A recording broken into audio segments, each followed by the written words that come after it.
Hi, it's Corrine, and today I am here with a follow-up video that I recently did regarding the Prima Moulds.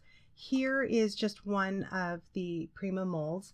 They have lots to choose from, and I got all of mine through Blitsy. You can purchase them anywhere that you want, Amazon.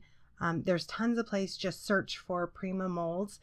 And I showed in my video that how beautiful that they are, and I just wanted to answer a few questions that I had on them and follow up with a few things.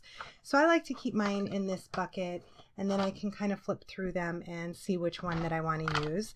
Here are the molds. I have 6 of them. I love the keyholes. They have such great detail, and these are really fun to work with. So let me set those aside. In my video, I showed that I used 2 different types of clay. The first one I tried out was the paper clay from IOD Prima, and it was really hard for me to work with. I will use it again because I have a couple more bricks of it, so I'll give it another chance. But I found when working with it, I had to constantly wet it. It was making a mess, and it was really hard to work with. Like I said, I will give it another chance before I decide not to purchase it again. In the meantime, I got this creative paper clay, and I got mine from Hobby Lobby using a coupon. I just went back and purchased more from Michael's, again using a coupon. This I found was really easy to work with. I did not have to wet it down. It went in very easily. And here are 2 of the molds. So this one here is using the Prima, and this one here is using the paper clay. As you can see, there's no real difference in them.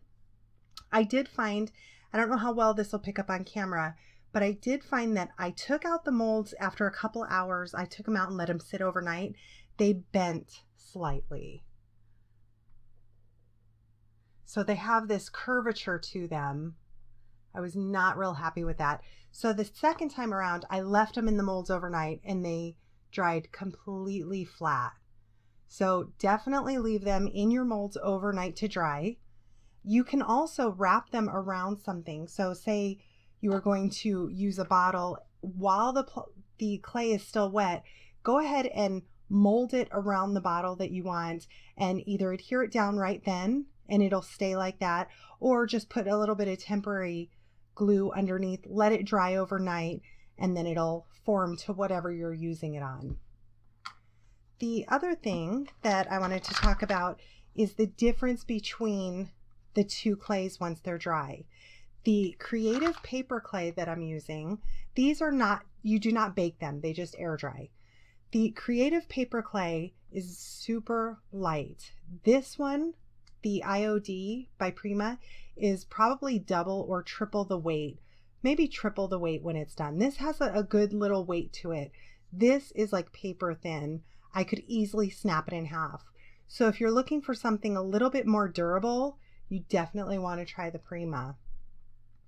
Does not matter to me for the projects that I'll be using. It may matter if I wanted to use it as a home decoration piece and I needed a little more stability to it. I would most likely use that. Also, let me set this aside. You want to keep, when not in use, you want to keep your clay airtight. So I have it inside a Ziploc bag, inside a Tupperware container. You want to make sure it's completely airtight or it'll dry out, of course. When these dry, I focused last time on that when you're putting the clay in the molds, you want to take your time, do a really good job, make sure there's not a lot of hangover, because it just makes it easier when you get the molds out. You will tend to slightly, let me zoom in a little.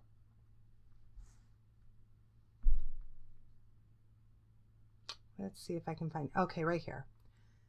On some of the pieces, you may get something slight, like that little corner right there. Very easy to just kind of break it off with your fingernail. Now it's gone, as you can see.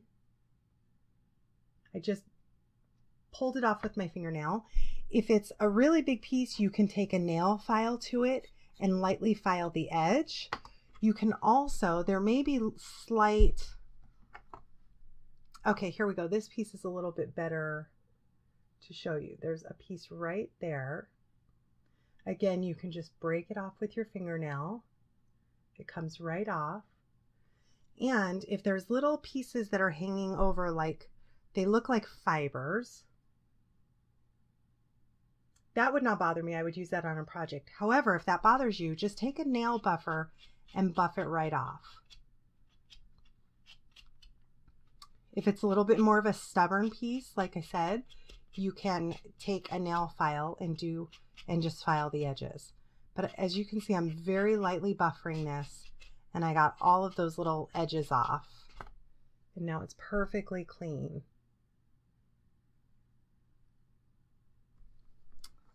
Let's see if I can show you another example. Look on the edge of this leaf here. It's ever so slight, but there's a little frayed around the edge. Again, that would not bother me, but I can lightly buff it.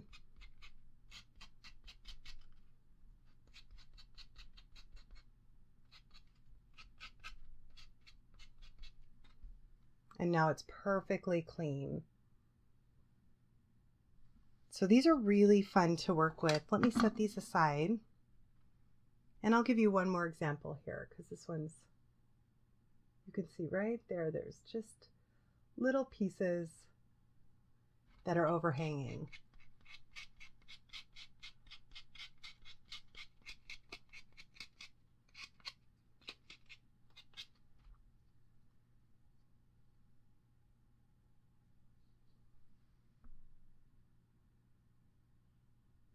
And you can see how perfectly that works.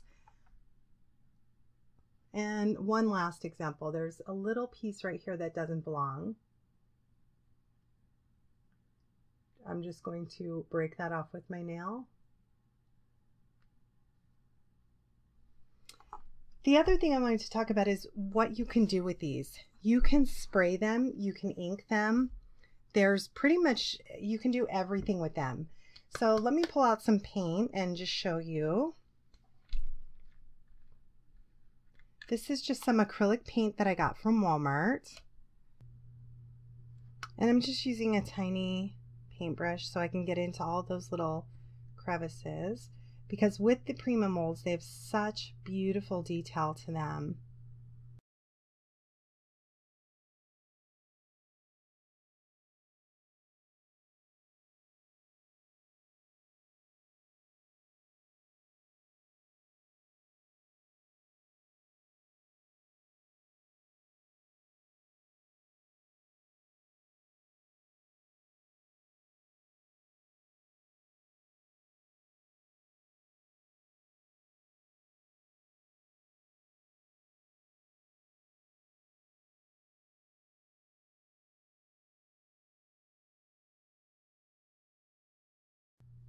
It takes on acrylic paint beautifully.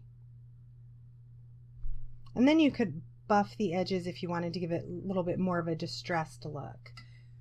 So I'm going to clean off my paintbrush right away using just a little bit of water. And the next thing I'd like to show you, you can use sprays. I have Lindy's Stamp Gang in Cotton Candy Pink, and I have Heidi Swap's Color Shine in Teal. You can spray them if you'd like, or paint them on. I will use the Lindy's Stamp Gang and my paintbrush.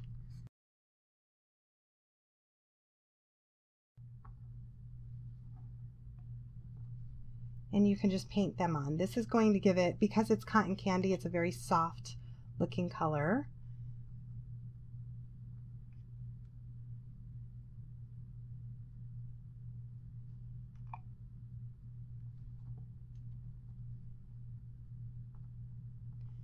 And it also will go right into those crevices and give it a little bit of a dimensional look, which I really like. Really makes this mold stand out well.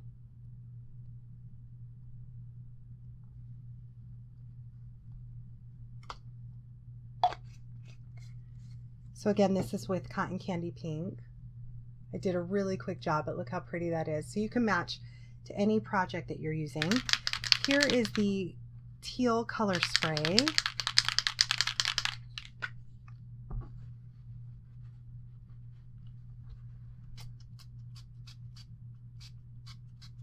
So that quickly gives you some coverage on it.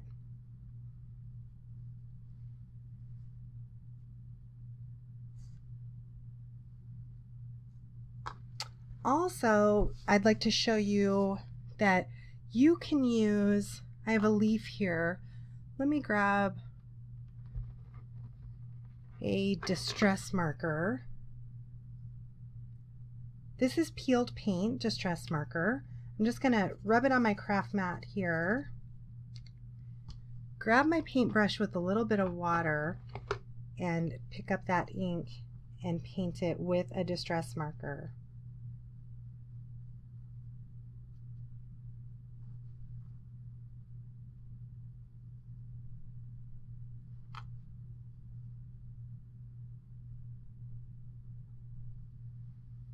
Again, I did a really quick job. You'd probably want to do a much better job. And lastly, I mean, it's pretty much anything you can think of, but lastly, I want to show you, you can distress them. Here's another small leaf, and I'm using some Ranger embossing dauber. I'm going to paint on my embossing dauber. Let me grab a scrap piece of paper here. And I'm going to use that same paintbrush and paint on my embossing powder. I'm going to make sure I get good coverage here.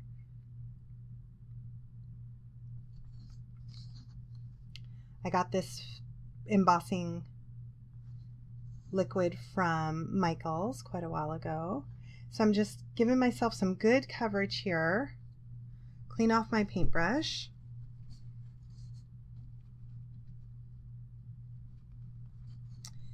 And now I'm going to add some embossing powder. I'm using, again, by Ranger, Liquid Platinum. You could use whatever color that you'd want. And let me give myself a clean piece on here by folding this over. Go ahead and pour on your embossing powder. Make sure you cover it fully. And then I'm going to use a pair of tweezers just to kind of get that out of here and dust it off. Go ahead and add your embossing powder back.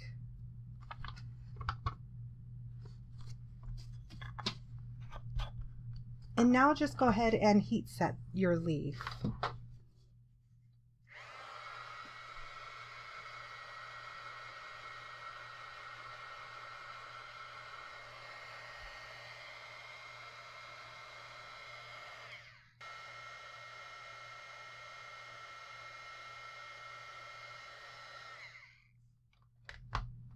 I'm going to let that cool off for just a minute.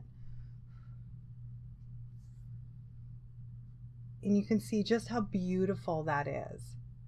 If you've missed a spot like I did right there, just go back and do another layer. So I hope this has answered a few of your questions. If you have any more questions, please leave me a comment. And thanks so much for stopping by.